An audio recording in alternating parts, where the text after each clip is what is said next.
We've all heard it before, right?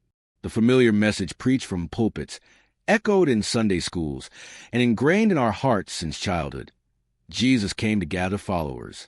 That's the narrative we've been fed.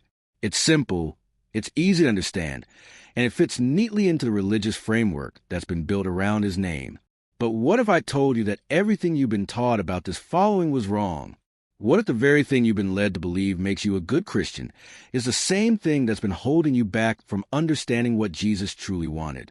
I know, this probably sounds radical. It challenges everything you've ever heard. You might even be tempted to click away right now, thinking, this can't be true. But stick with me for a moment. What if I told you that the very idea of following Jesus is not what he wanted at all? What if that concept was a result of centuries of distortion, buried beneath layers of tradition and control? Here's the kicker. Jesus didn't come to build a fan club. He didn't come to set up a religious system where people would worship him from a distance. What if, instead, he came to completely disrupt the idea of following altogether?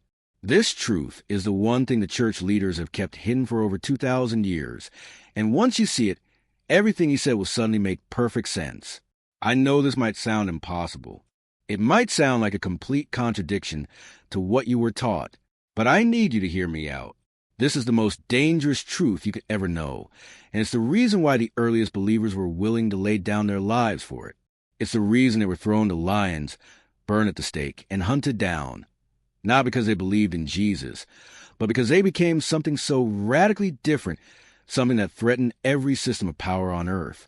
And if you understand this one truth, you'll see why the church leaders feared it so much. I want to take you on a journey that will challenge everything you know. For the next few minutes, I'm going to show you what Jesus actually meant when he said those two words that changed everything. Follow me and trust me. Once you understand this, you'll never see the world the same way again. You can never go back to being just a follower, because what he actually wanted was so much more powerful than mere obedience. It was freedom.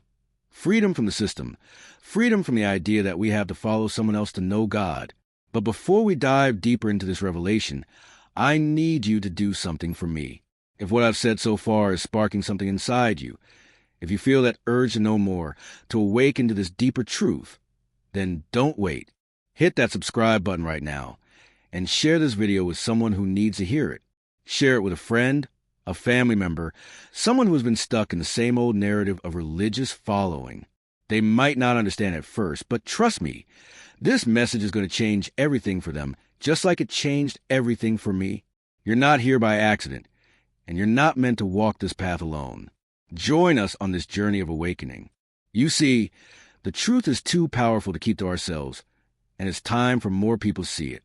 Let's shatter the chains of what we've been told for so long.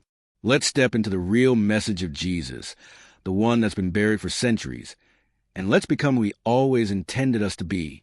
So don't just watch, take action now. Hit subscribe, share the video, and let's awaken together. Now let's get into the truth about what it really means when Jesus said, "Follow me." When most of us think about following Jesus, the image that immediately comes to mind is one we've been taught for years. Go to church every Sunday, reading your Bible, praying before meals, try your best to be a good person, believing the right doctrines, and adhering to a set of rules that seem to define what a good Christian is. This picture seems simple enough, doesn't it? It's comfortable, predictable, and doesn't really challenge us to go beyond the familiar routine. It's a life lived with Jesus at the center, kind of like a moral compass to point us in the right direction. But here's the problem. That's not what Jesus taught. In fact, when you start digging into his actual words, not the teachings that have been handed down through centuries of church tradition, you'll discover something that radically challenges everything you thought you knew. The truth is, this idea of following Jesus in the way we've been taught is only a surface-level understanding, and it's actually preventing us from experiencing the fullness of what he truly wanted. I can tell you, from personal experience, I lived for over 2 decades as a follower in this traditional sense. I was baptized, confirmed, served in leadership teams, and did everything I thought I was supposed to do. I knew all the right answers. I sang the worship songs. And yes, I even went to seminary. But despite all of that, There was this persistent, gnawing feeling in the back of my mind that something was missing. I was doing everything right, but it still felt like I was playing a role in someone else's story. It felt like I was stuck, trapped in a cycle that was disconnected from the deep truth of what Jesus was really inviting us into. So I began to take a deeper look, beyond what I had been taught. I wanted to understand what Jesus truly said, what he actually meant when he spoke to his disciples and the people around him. And what I found was nothing short of revolutionary. When Jesus said, "Follow me," he wasn't talking about becoming his personal fan club. He wasn't setting up a religious movement where people would endlessly worship him and look to him as their leader, savior, or example to follow. Every time people tried to crown him or turn him into a king, he disappeared. When they wanted to build monuments in his honor, he walked away. He didn't want to be worshipped from a distance. He wanted something far more personal, far more dangerous, and far more transformative. Jesus didn't come to start a religion where we bowed down to him as eternal leader. No, he came to show us that we are all capable of becoming like him, not just following him blindly, but embodying his essence, his power, his connection to the divine. But here's where it gets truly mind-blowing. Jesus spent most of his time criticizing the religious leaders of his day, people who were already following the rules, attending synagogues, and living by the letter of the law. He didn't say they were wrong for following the rules. He said they missed the point altogether. They were so obsessed with the rules that they completely overlooked the purpose behind them. Jesus called them hypocrites, blind guides, and whitewashed tombs. He told them that the kingdom of heaven wasn't out there, above them, or in their rituals. It was within them. Now, let that sink in for a moment. The kingdom of heaven is within you. If the kingdom of heaven is inside us, then what does it mean when Jesus said, "Follow me"? This is where everything shifts. You see, the word follow doesn't mean what we've been taught. In first-century Jewish culture, when a rabbi called someone to follow him, it wasn't about blind obedience or playing the role of a disciple who stays in the shadows. No, to follow a rabbi was to be invited to become just like him. The rabbi wasn't calling you to worship him from a distance. He was calling you to become a living reflection of everything he was. This is the key. When Jesus said, "Follow me," he wasn't asking his disciples to trail behind him for the rest of their lives. He was inviting them to embody his consciousness, his way of being. He was calling them, and us, to become so much like him that we could teach others how to embody the same divine nature. Jesus was telling his disciples, "You have the potential to do what I am doing, and even greater works." Think about that for a second. Greater works. Jesus wasn't just humbling himself when he said this. He was showing them what was possible. He was saying, "What you see in me is already in you. I am not separate from you. The same power, the same consciousness that flows through me is within you. You don't need to follow me in the way you think. You need to wake up to what is already inside of you." But here's the tragic part. This deeper meaning of follow me was buried. It was buried under layers of tradition and institutionalized religion, replaced with a much safer, much easier interpretation. It became all about following the rules, attending services, and worshiping from a distance. And why did this happen? Because awakened beings, people who understand that they have the same divine nature as Jesus, can't be controlled. But followers can be managed. Now, let me ask you, what if everything you've been taught about following Jesus has been a distraction from the real invitation he gave us? What if he wasn't calling us to just follow him, but to become like him, to awaken to the divine consciousness that already exists within us? In the next part, I'm going to show you why this shift from following to becoming was so dangerous. But before we get there, I want to invite you to take the next step. If this is stirring something deep within you, if you feel like this truth resonates with you, don't wait. Subscribe to this channel now and share this video with someone who needs to hear it. Whether it's a friend, family member, or someone who's been stuck in the same cycle of religious following, they need to know that there's more to Jesus' message than we've been taught. Together, we can begin to uncover the truth and awaken to what Jesus really meant when he said, "Follow me. Stay with me." This journey is just getting started. Now that we've begun to understand that Jesus didn't want us to simply follow him in the traditional sense, it's time to dive deeper into what he was truly inviting us into when he said, "Follow me." The most profound part of his message was not about obediently trailing behind him for the rest of our lives, but about something far more radical, becoming like him. Jesus didn't just come to lead a group of people who would worship him from afar. He came to awaken something inside each of us that's been dormant for far too long, our divine potential. When a rabbi called someone to follow him in first-century Jewish culture, the invitation wasn't merely about learning facts, following rules, or performing rituals. It was about something much more intimate and transformative. To follow a rabbi wasn't to simply attend his lessons or sit at his feet. It was to become like him. The rabbi didn't want a group of blind followers who merely repeated his words. He wanted disciples who would embody his way of life, his consciousness, and his connection to the divine. And that's exactly what Jesus was offering us. When Jesus said, "Follow me," he wasn't asking for compliance. He wasn't asking us to be passive recipients of his teachings. He was inviting us to step into a radical transformation, a complete awakening to our own divine nature. This is the essence of what it means to follow Jesus, to embody him. Not to simply admire him from a distance, but to carry his presence and his spirit in such a way that we can become living reflections of who he was. Let's pause for a moment and think about the weight of that invitation. Jesus was calling us to become what he was, to embody the very consciousness he demonstrated on earth. He didn't say, "Follow me and do everything I say," as if his teachings were just a set of rules to follow. He said, "Follow me and become what I am." This is where everything starts to shift. This is the most dangerous part of his message because it empowers us in a way that the religious system simply cannot control. Jesus knew that the religious system of his time was built on control.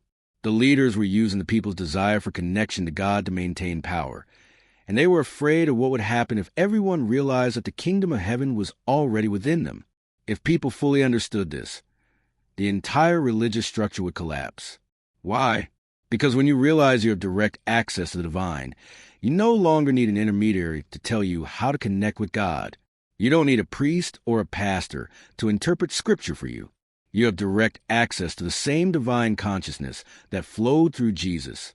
And this is exactly why Jesus' message was so revolutionary. He wasn't just pointing to himself and saying, "Worship me." He was pointing to the divine potential within each of us, saying, "What you see in me, you can also be. What you see in my life, you can also live." Think about the times he called his disciples. He didn't say, "Follow me and be my servant forever." He said, "Follow me and become like me." This shift is so important because it means that the purpose of discipleship wasn't about creating lifelong followers. It was about creating awakened beings who could carry his message forward. Jesus wasn't trying to build an institution of followers. He was creating a movement of transformation. Now, why is this so radical? Because when Jesus invited his disciples to become like him, he was calling them to awaken to their true nature. This wasn't about adopting a new set of behaviors or mimicking his actions.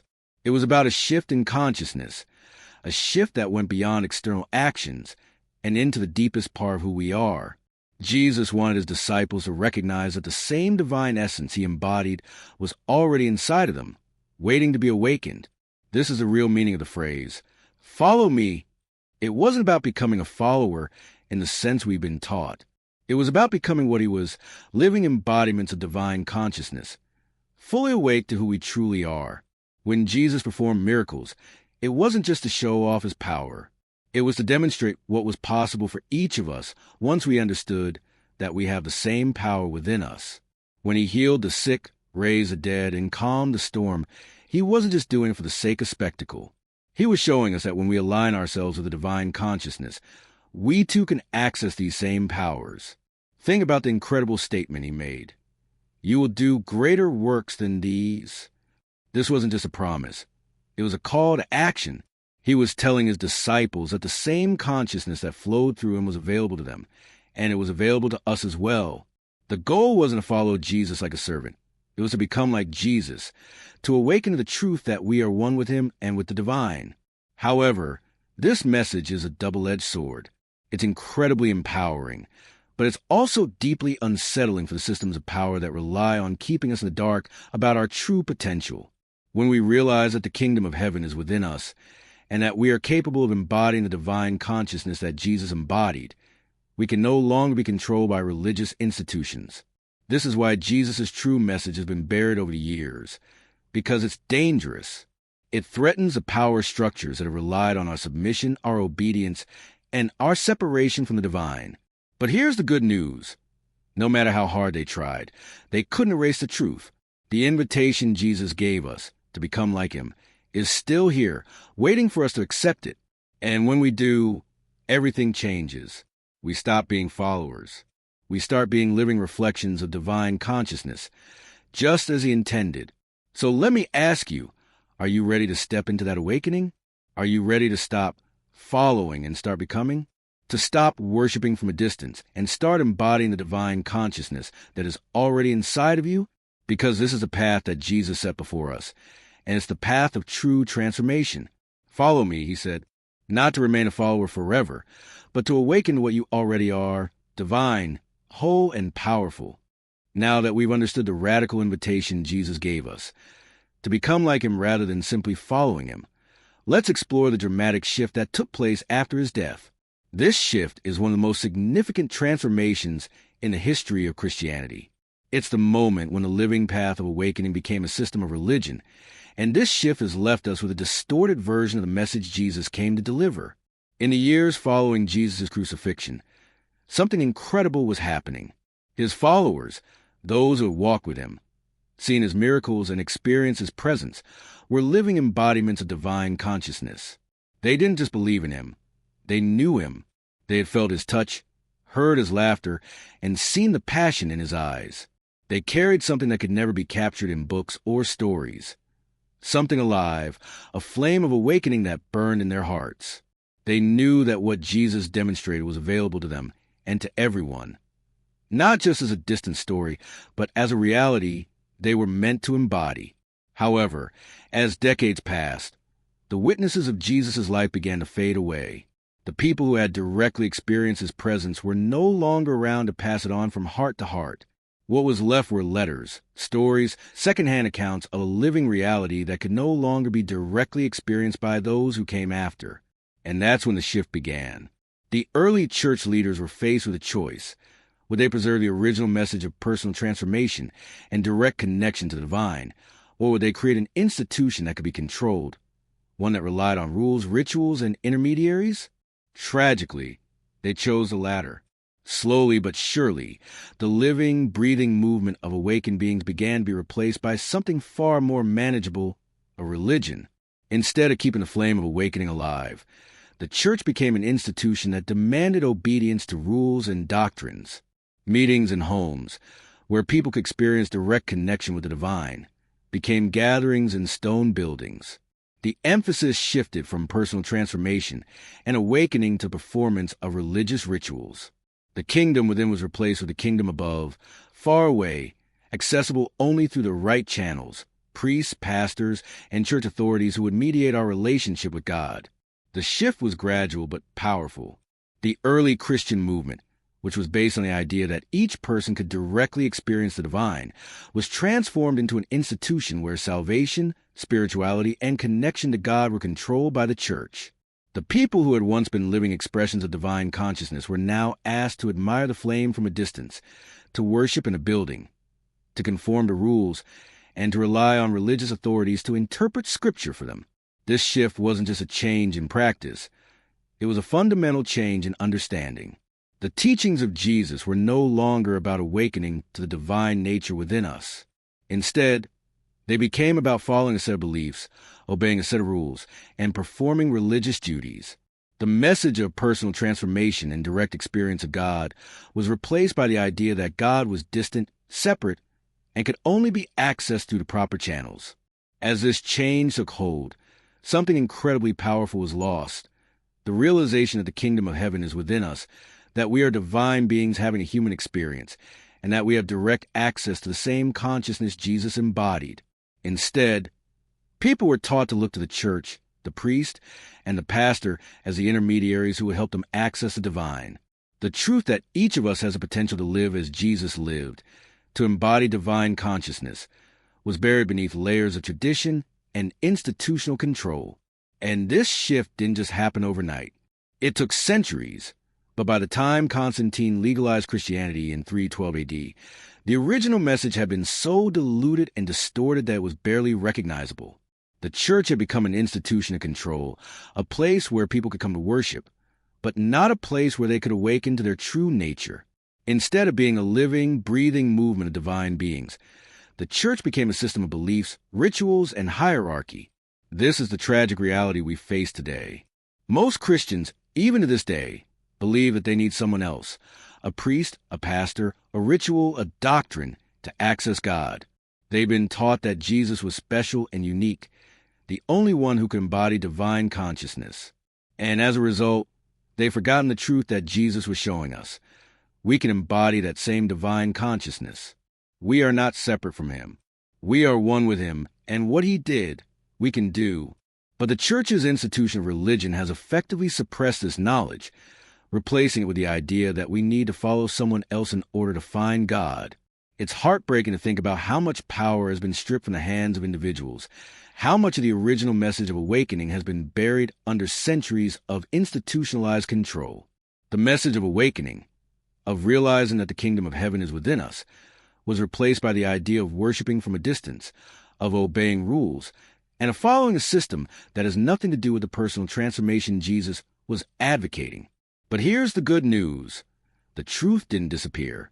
No matter how much the church tried to bury it, the invitation to awaken is still there.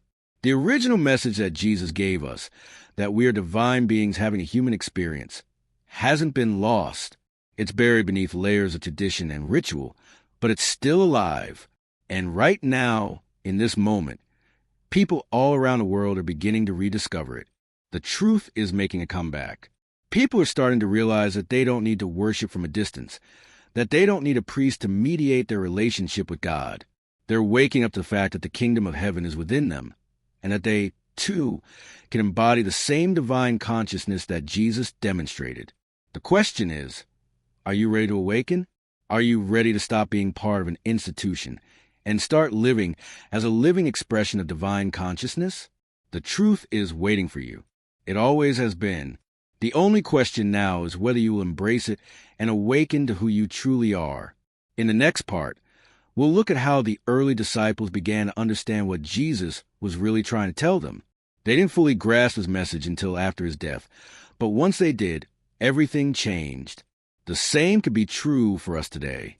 The path of awakening is still available. It's time to reclaim what was lost. It's time to awaken.